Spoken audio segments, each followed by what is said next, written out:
एक बात सुनो, राम जी को याद करो, फिर कोई भूत तुम्हारे पास नहीं आएगा, कोई तुम्हारा बाल भी बांका नहीं कर पाएगा। राम जी तुम्हारी रक्षा करेंगे।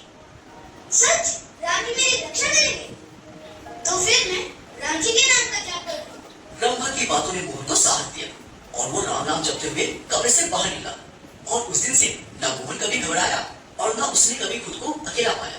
राम जी जो उनके साथ थे और इसी विश्वास ने गांधी जी को पूरे जीवन ताकत दिया।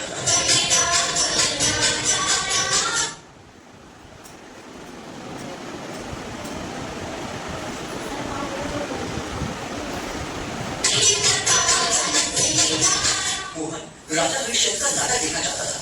वो अपने पिताजी के पास गया। पिताजी, चलो ना नाटक देखने चलते हैं। कौन सा नाटक बेटा?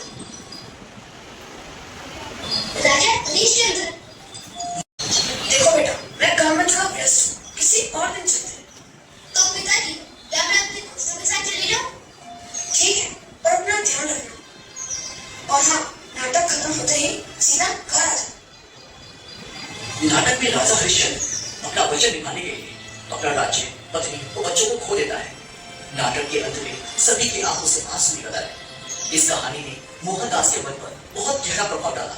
उसने सोचा कि उसे भी राजा हरिश्चंद्र की तरह ऐसी शक्ति मिल जाए जिससे वे सत्य की खातिर किसी भी संकट का सामना कर सके। वो एक महान आदमी थे। उन्होंने सत्य के लिए अपना पद और राज्य दांव पे लगा दिया था। यह नाटक बहुत ही अच्छा है। उन्होंने मुझे सत्य की ताकत दिखाई। हम सभी को उनकी तरह सत्यमय जीवन जीना चाहिए। ये तो असंभव है मोहन। क्यों असंभव? क्यों? हम जैसे लोगों के लिए ऐसा जीवन बिताना कठिन है। पहले भगवान पर विश्वास होना चाहिए, फिर कड़ी हम अपना जीवन सत्यमय कर सकते हैं। आज इसी क्षण से मैं सिर्फ सत्य के राह पे चलूंगा। मोहन, ये इतना आसान नहीं है। चलो देखते हैं। और उस दिन से मोहन ने सत्यमय जीवन बिताना शुरू किया। बड़ा होकर उसने अपना जीवन सत्य के लिए दांव पर लगाया। सत्य और साहस ने उसे जीवन के अत्यंत कठिन परीक्षा में सफल बनाया, जिसे देखकर सारा संसार चकित रह गया।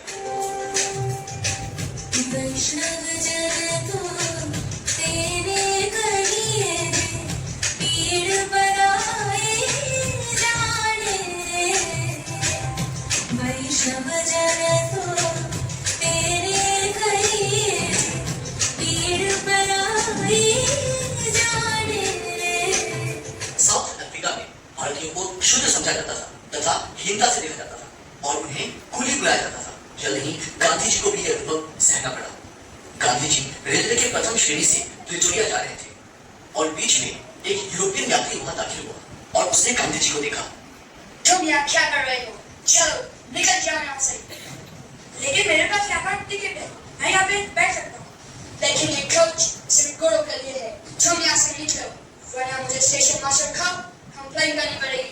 मेरे पास इसी श्रेणी का टिकट है और मुझे यहाँ बैठने का पूरा हक है। उस आदमी ने स्टेशन मास्टर से शिकायत की। इस कुली को उठा निकालो और इसको फिर से दर्जे में डालो।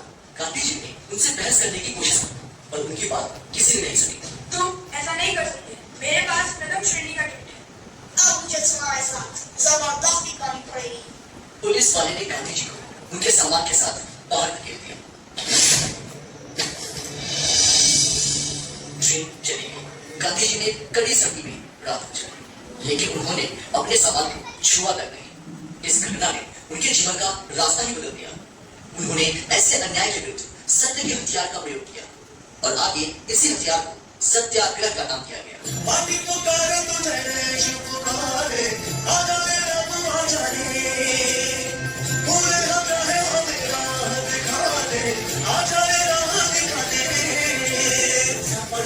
उनकी चाल रे, दुबले से पतले से थे वो चलते सीधा तार।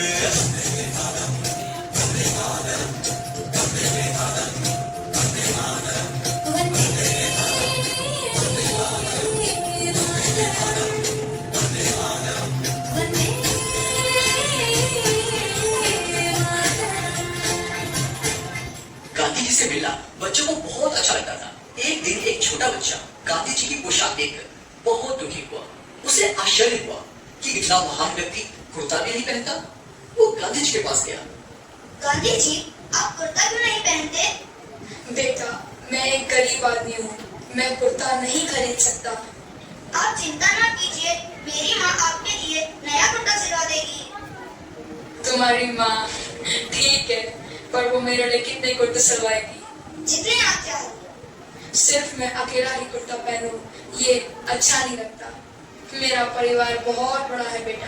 क्या तुम्हारी माँ मेरे 40 करोड़ भाई बहनों के लिए कुर्ते सिलवाएंगी?